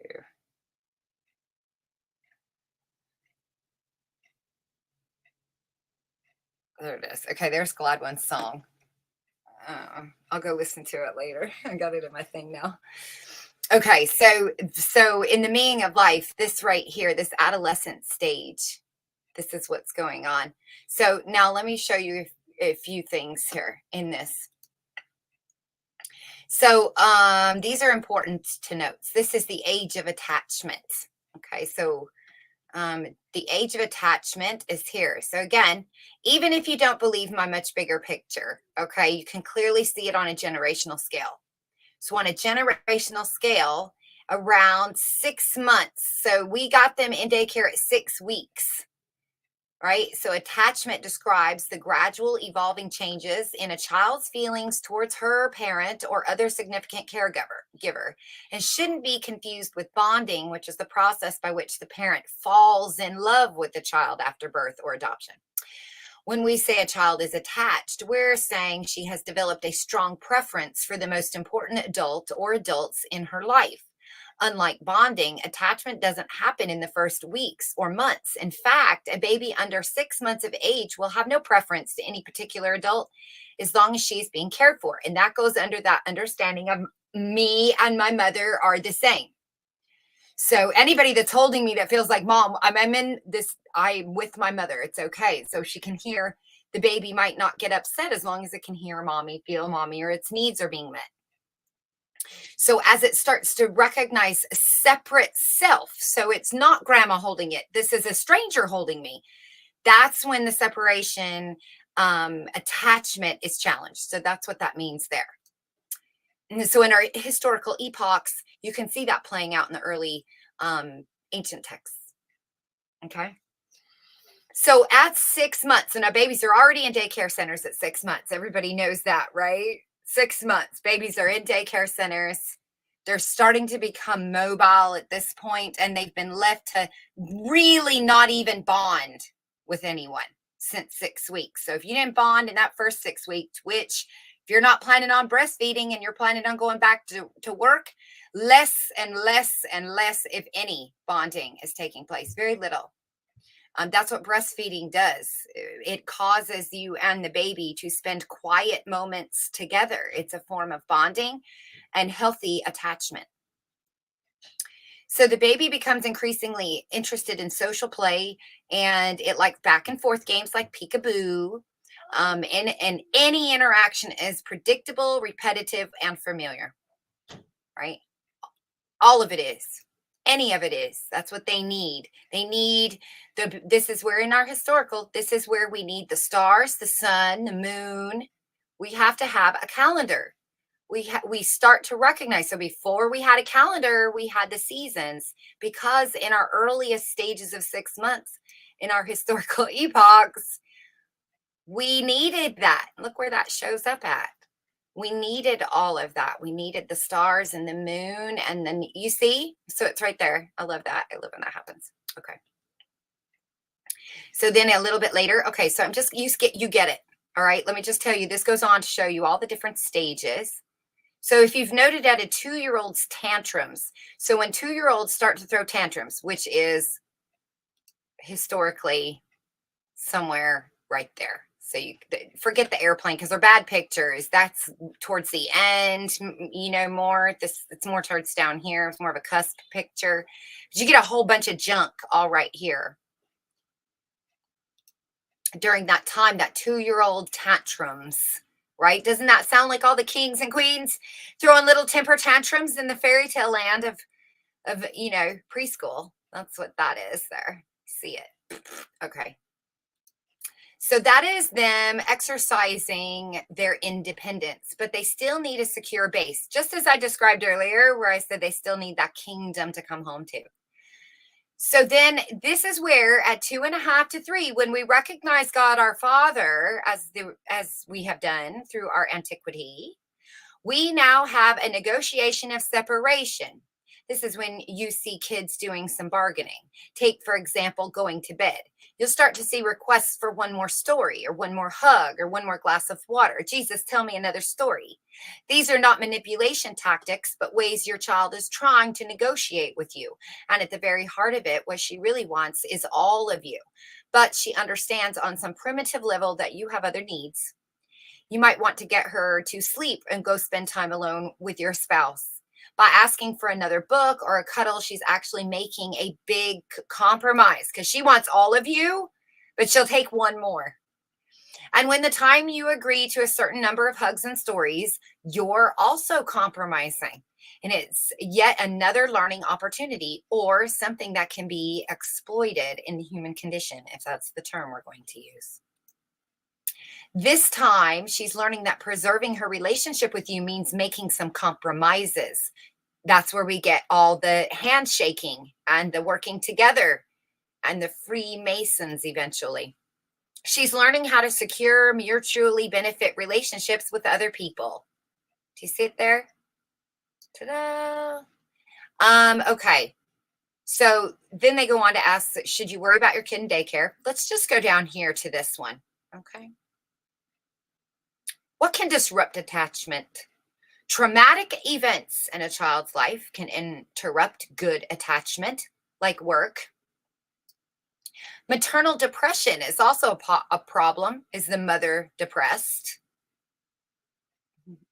A depressed mom is an unresponsive and does not offer her children the social interaction necessary to form good attachment.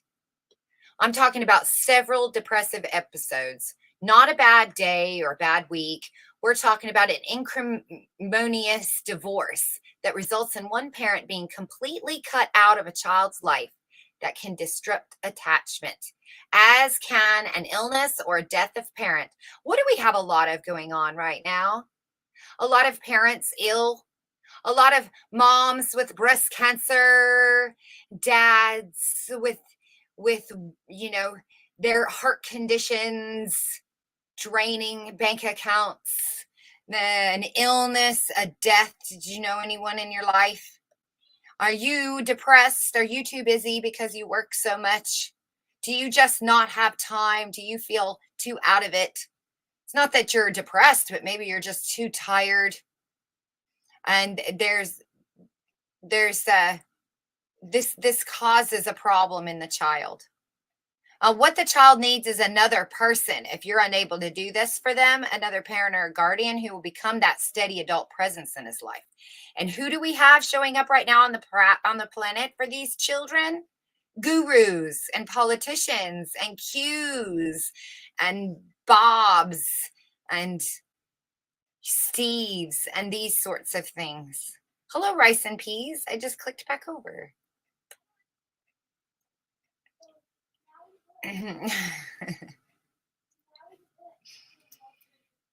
So what can happen to a child who, for whatever reason, has not been able to form a secure attachment? So we have 2 generations currently. A third is being created right now. So that's what I mean. You don't have to believe in my overall picture, but just on a generational level. We have 2 generations and the third one being now. So Gen X doesn't count. You're too late. You were in the cusp. So you didn't get any of this stuff. Remember, you raised yourself in neighborhoods after school. You were latchkey kids. That's different than, oh my goodness. They must have scared each other. The girls. Okay. So what happens when we have 2 generations from the cradle to the grave? Here's what we have about to happen. So I'm going to predict the future. All right. These children, sadly, because these are the children that are just now, they're the millennials and they're coming into their adulthood. They're becoming midlifers. So they're in their young adult right now. They're coming out of their young adult. The Zetters are coming into their young adult, which means they're at the right age for all of the promotions and greed and backstabbing. The millennials are. That's where their placement is in business. That's what you'd be expecting. So what can we expect from millennials, Gen Xers, and millennials, Gen Zers, and the upcoming alphas if we don't change things now? These children sadly may enter adulthood without the ability to trust others because that's not been modeled for them. The whole world's been untrustworthy. They are more likely not to be trustworthy or reliable themselves. They become cutthroat. You know, like the movies in the zombie apocalypse show us where it's man versus man as much as it is man versus zombie. Without that social interaction that happens throughout the process of attachment, children don't learn that people can trust one another, which is at the root of human interaction. That's 3 generations. If we don't stop it, we'll have another war. You realize that. So this might not even be the World War III. And if we decide that it is, as the book states, we'll have a 100-year war again. We always have a disruption every 100 years. We have pattern and pattern and pattern and pattern and pattern of it. So they're already preparing for this now, because if I was the president or the guy in charge or the devil or whatever, I would go, okay, so I can expect this outcome. Yes. Okay, then we'll go ahead and make all their moms work. I think that's a great outcome, just if that's the only thing I get. Sounds good to me. I like disruption. And there you have the what age? I want my mommy. What age? And it turns to dad around 6 years old is when your child becomes dad obsessed. So that's the second 6 in the 666. And by your 18th, you want to impress your dad. So you don't go back to mom. The only thing you do to your mom, if you have a good parent system, you disappoint your mom and you're trying to impress your dad. Even if you have a Jude Cleaver dad and a June and Jude, whatever their names were, Cleaver. Isn't that they always wanted to their dad to feel proud of them and their mom not to be ashamed of them, right? So that to me tells me that's a very natural part if nothing else gets messed up. But I can change that behavior. So I can alter these things. And that's what happens during the teenage years or the next 6 years from, 12 to 18. I'm trying not to disappoint. I have plenty of friends who tell me stories who didn't want to bring trouble to their mom's door, or they didn't want, the last thing they wanted to do was disappoint their mother. So they wouldn't tell her things, not because she was horrible, not because she beat them, but because they knew they'd break my mother's heart if she knew. just a streamer listening to the other day, there was a song and it was some old, you know, oh, I know. Oh, I'm going to find it. It was in the UFO thing. I've gone down this rabbit hole of airships. And it was in the video. Oh, I don't have it there. You look has it. Hey, Northwest. Trying on different outfits, are we?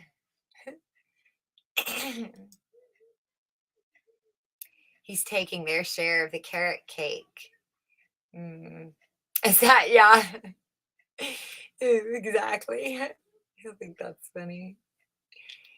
Murder in the camp. Thanks, rice and peas. Yes, tickle my middle finger there. Let's see, what else do I have here? Yeah, I think that was interesting. You know, mommy. And oh, let me keep reading. This is an interesting article. Let's see. Says, I think Mary's presence at the cross is much bigger than an incidental detail. Most people familiar with the crucifixion accounts know that Jesus cried out, my God, why have you forsaken me? Taken out of text, this can seem to be a cry of utter despair. This is, though, a lyric from a song, David's song of Psalm 22. Various aspects of this psalm frame the storyline of the crucifixion scene. Soldiers gambling for his clothes, no bones broken, etc. Does that not sound like David's song from Psalms 22? Jesus was reenacting the musical? And that makes you think even more of like what is that one musical that they have of the crucifixion? Right? The song is about anguish of a soul, seemingly God-forsaken, but the song is not one of despair, but of ultimate hope. And Jesus knew the whole song. So Psalms 22 says, yet you are he who took me from the womb. You made me trust you at my mother's breasts. On you I can cast from my birth, and from my mother's womb you have been my God. That's a dad. That's exactly what I just described in human behavior with how we separate from our mothers. That's so freaking interesting. But be not far from me, for trouble is near, and there is no one to help. Even as Jesus's disciples fled from him in shame, he could cite Psalms 22 while looking out from the cross at his mother. He could see in her an important part of his own personal story. Now we're saying this is all a story, so it's all metaphorically speaking. So why does the author want me to know these things, right? So why did the author write that in there? A story that testified to the faithfulness and loving kindness of God. In the moment of his greatest desolation, Jesus could see the invisible outline of God's mercy and presence there in the one from whom in his human nature, he learned to trust a fathering, nurturing God. In other words, God has a mother. God is also a mother. That's what I read. Why would it just be one? What's her name? The horror of the scene was not the whole story. The judgment of the Roman Empire was not the final word. He knew that since he was cradled in the arms of his mother. And again, I just say Jesus is just a moment. He's checking out on the 13th floor. He's saying, I'm going out human. I'm going out with all my morals, all my values. You're not going to persuade me or get me to see your side. I refuse. It's the ultimate rebellion. And then it was just told in this way. It's fan fiction for the gladiators or something. Excellent. Congratulations on your new air fryer. Beaver is the son of June and Ward. Okay, thank you. And the brother of Wally. Thank you.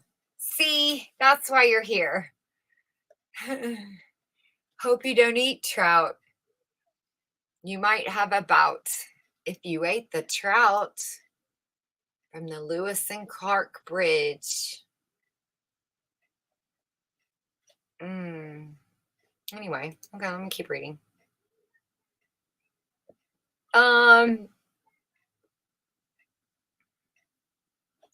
So then it says, Jesus, of course, in his incarnation and his atonement, lived out the story of humanity, living a God-pleasing life for the sake of a sin-cursed people.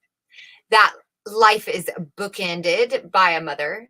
Perhaps the reason for this is because of the way Jesus is pictured dying as, in many ways, a return to childhood. Let me point out something else in case this crucifixion here, in case nobody has ever noticed this before. When they circumcise a baby, which we know what group, likes to do that. When you circumcise a baby in a hospital. So I know how they might have, done it in that belief system, but in the other group of people that circumcise their baby boys in hospitals here in America, do you know that the boys are strapped to an, in fact, cross-shaped board where their arms and their legs are bound in a crucifixion type position so that they can cut, like the babies, they often will say, does it hurt the babies? And the doctors would say it won't hurt the babies, but the babies don't like being strapped down. It's they have this first stretch of freedom out the womb. And then just as the baby, so we do it in the hospital. That's fair. Your reflexes are still there. But in other religious groups, they do it. They wait a little while. So they're they would be swaddled. So they get this sense of freedom only to be mutilated and strapped down in crucifixion style at St. Jude's because they checked the box that said, yes, I want my son circumcised so that he will look like his daddy. That's enough for me. I don't need to know anything else. I don't want him to be made fun of in school. That's why. Trust me, no boys are looking at other people's junk. I'm telling you, it doesn't happen. It's all fictitious. So I think that's quite interesting that that's the position that's held there in reference to the crucifixion and the swaddling clothes. Truly, truly, I say to you, when you were young, you used to dress yourself and wherever you wanted. In other words, and when you're old, you will stretch out your hands and another will dress you and carry you where you do not want to go. So when you were very young, you could just be naked in the womb. You just got up. You could do whatever you wanted in there, I think. I don't know. And when you're little, can't you just run around, take your diaper off, and just stroll around the house? Who's had those babies doing that crap? Even my wee one is, adverse to clothes if given the opportunities, especially when she's younger. Not now, but right? But then you get old. And then somebody else has to dress you. So if I took the first scenario, my mother has to dress me, right? Or what happens? The daughter has to dress you when you're an old man, maybe the nurse. And then they carry you everywhere you go, or mommy carries you. But I think in reference to, it seems very much more like a babiness. And maybe the way so many think of their mothers, even when those babies are long deceased themselves at the hour of their death, is itself a grace of God, reminding us in our dependence that we are dependent before, and yet we were loved. So anyway, we'll carry our cross right to the valley of the shadow of death. And we just might end this earthly life crying out for mama, like Jesus. That just might be God's gracious way of reminding us we are not alone, that we are loved and known, and even when we cannot help ourselves at all, mama. Do you not find that interesting?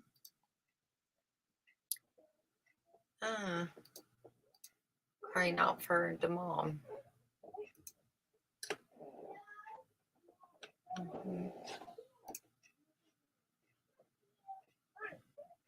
Cocked hat. Yeah, that's exactly. He was beheaded, Robert. His cowboy hat was shot off.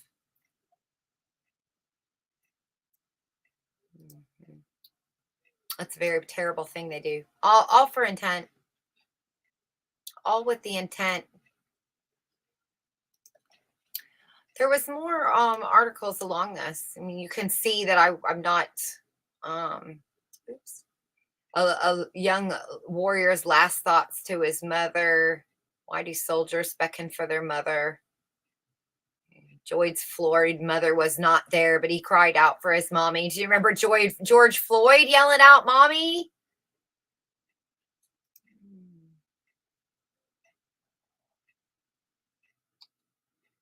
Why do men call on their mothers? This is a totally different one. This is my anime list. These things are interesting. They put these in their video games, huh? It's always their mothers that come to mind. Orpheus killed his father, and what is this? Oh, Oedipus. So Freud made the theory that children go through a phase which they want to do this. Oh, he's going on to Freud's theory. Well, Freud's theory might have some, points, but that's not the answer. There you go. Another one about calling out for mother. Do you find that stuff interesting? So yeah, what do you say about that?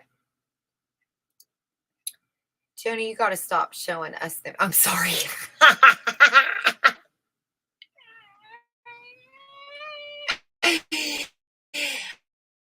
I apologize. I realize that's just popping around the corner, isn't it? Oh my gosh. You guys are funny. Well, I'm sure the picture that I put up is my, I was actually listening to a channel the other day that was talking about, even the picture that she even says, even the picture I picked, or he did, I think it was a guy. He said, even the picture I picked of a beautiful woman, I knew I'd get somebody in here. Like, he was a huge channel, but he said it out loud. Oh, that was brilliant. Yeah. Tried to be a good boy, he says. Kitty burrito. Yeah. Rice and Peas is trying to be a good boy. Anyway, well, that's 2 hours I've blabbered. Nobody wants to come blabber with me. I think I've literally gone through most of my tabs. I'm gonna just look and see if I have anything left that I haven't harassed you guys about here lately.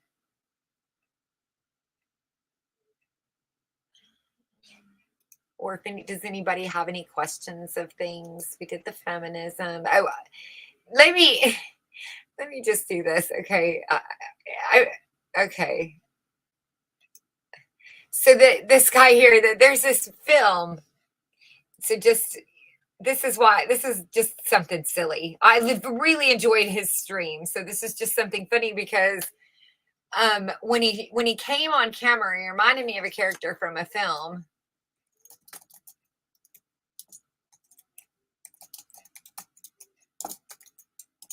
And so I'll share that.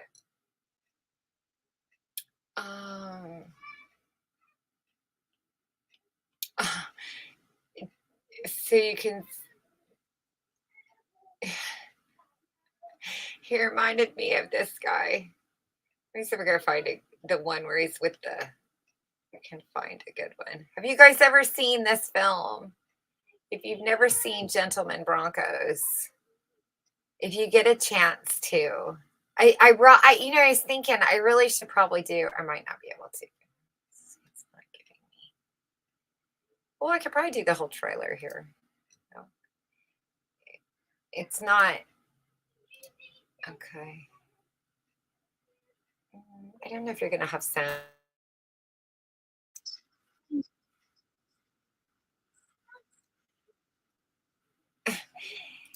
You don't have any sound there, do you? This is what would you guys think? If a couple of you tell me it'd be worth my time, I'll do it. What would you guys think of me breaking down a movie or something? Would you like me to do that? I should do that with this one.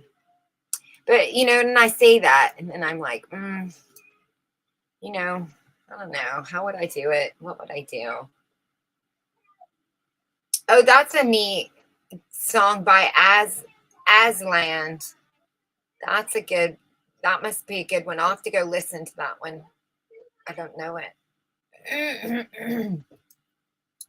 That's true. That's definitely true. But it's not just soldiers that do that, as we read in there. That's a very common thing. The woman says, and it's not just men, women do it too.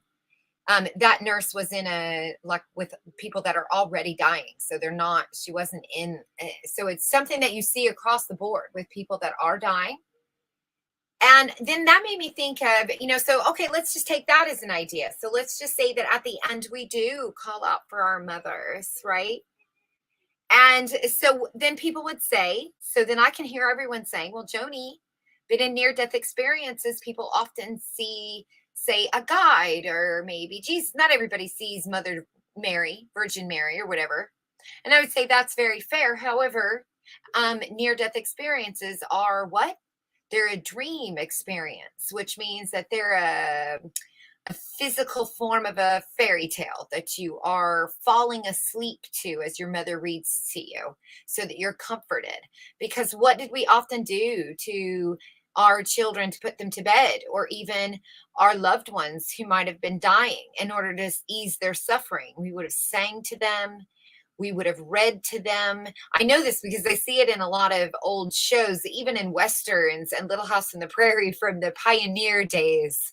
They often comforted people with songs and books and reading them things, telling them stories and reminiscing of good times. That's what wakes would have been about, in a sense. So that makes me think that the cosmic mind put that, whatever you might call it, it put a program in there that during those moments, so that the body is in that state of shock with whatever is experiencing, it has a way of comforting through a fairy tale-esque or lullabying in that in-between zone, while you're in the in-between, between life and death, in the twilight zone, or I call it the in-between, but other people have different names. And the void, I don't know. Near death, I think, they say these things. Yes. Mama by Genesis is good if you can stomach Phil Collins. Fair. He probably will. I need to write it down because I'll forget it and then it won't be there. I'm gonna look it up. I've got pens and papers afoot. Right here.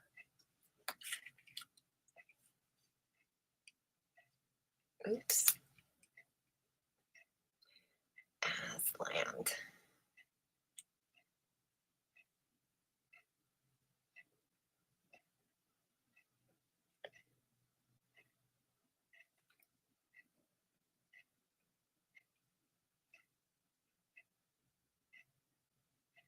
Okay. Well, that was fun. Anything else anybody can think of? Well, that was a quick. How do you feel now? Let's all stretch. Do we feel good? Have we have thoughts flowing through our minds? Are you thinking of things you weren't thinking of before? We're all learning new things, new ways to see the world. Yes.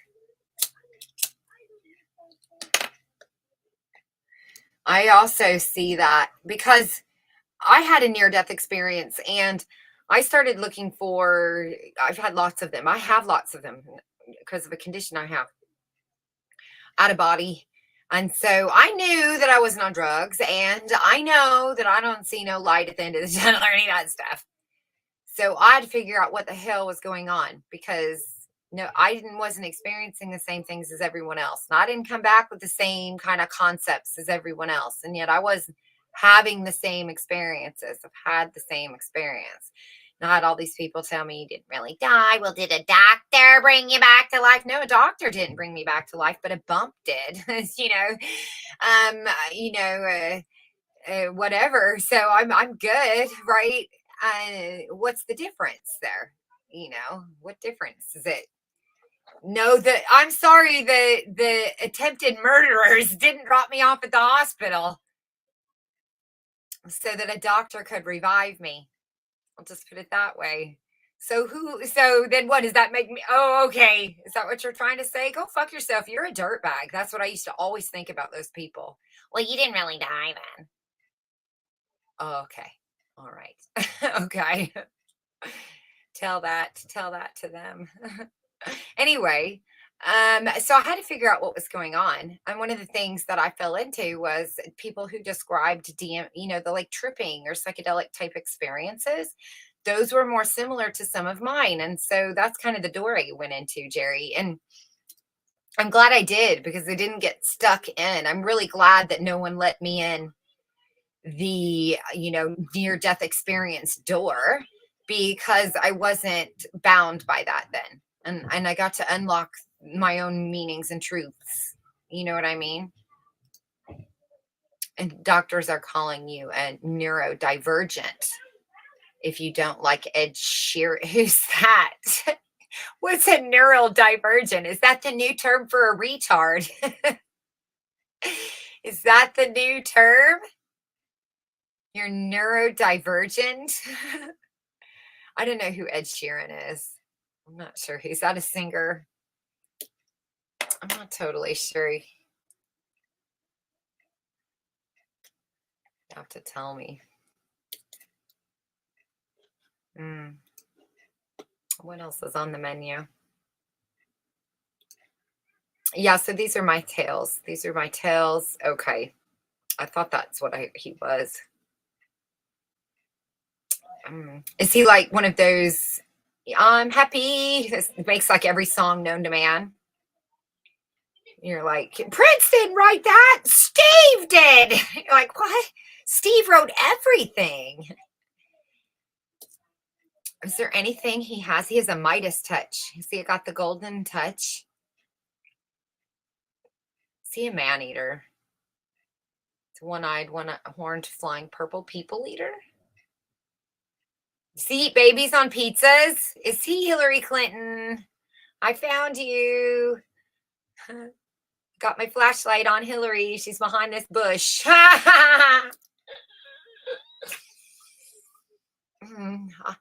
Why is she hanging out with him? She has a boyfriend. I know.